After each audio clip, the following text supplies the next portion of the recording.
알러지와 류마티스 질환도 이 치과 치료에 있어서 좀 유의해야 될 질환 중에 하나일까요? 네, 알러지 및 류마티스 질환 중에서 예. 아토피 피부염이 있는 경우에 약물 알러지가 있을 가능성이 높고요. 그리고 이제 치과 수복물 중에서 금속이 있을 수 있기 때문에 금속 알러지가 있는 경우, 이제 환자분이 금속 알러지가 있어서 금속을 못해라고 하시는 경우에 구강 내에 금속이 있는 경우가 있어요. 구강 내 금속과 보통 착용하는 금속과는 조금 다를 수 있기 때문에 구강 내 금속의 충전물, 보철물이 있는 경우에는 사실 저희가 이제 알러지가 없다고 판단을 하고 치료를 하고 있고요.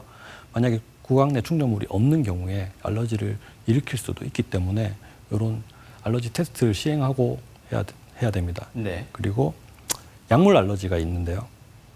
아무래도 약물 알러지를 갖고 계시는 분들은 정확하게 자기가 어떤 약에 대해서 알러지가 갖고 계신지 아시는 경우가 많아요. 그래서 그런 약물을 피해서 처방을 해야 되겠고요. 류마티스 관절염이 있으신 분들은 류마티스 관절염 자체가 이제 자가 면역 질환이라고 보시면 되겠습니다. 이게 자가 면역 질환이라는 게 뭐냐면 우리 몸의 면역 세포들이 우리 몸을 공격하는 거거든요. 이것도 일종의 알러지 반응과 비슷한 맥락을 가지고 있기 때문에 류마티스 관절염 가지고 계신 분들은 이제 그런 걸 주의해서 처방을 해야 되고요. 소염 진통제를 장기적으로 처방하고 있기 때문에 요것도 주의해서 처방을 해야 되겠습니다. 네. 다음은 두경부 방사선 치료가 있겠는데요. 이런 방사선 치료를 받게 되면 방사선 골괴사나 골수염이 발생할 위험성이 매우 높기 때문에 네. 두경부 이외의 부분의 방사선 치료를 받은 경우에는 4년이 지났으면 치과 치료가 가능하고요. 4년 이내에는 관열적 치료는 아예 금기시하는 편입니다. 그리고 4년이 지났더라도 방사선 촬영 영상 소견에서 경화 또는 투과상이 있으면은 이제 조금 치료를 연기하는 거에 좋겠습니다. 네.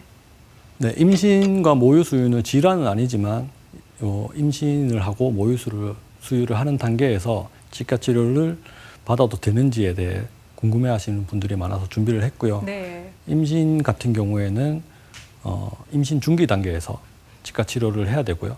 그리고 임신을 했을 경우에 호르몬의 변화로 치은 비대가 나타날 수 있습니다. 이제 양치질이 제대로 안 되고 염증이 있는 경우에 임신성 지은 비대가 나타날 수 있기 때문에 네. 철저하게 이를 닦아주시는 것이 좋겠고요. 가능하다면 임신 전에 모든 치과 치료를 마치고 난 후에 네. 임신을 하는 것이 좋겠습니다. 그리고 모유 수유 같은 경우에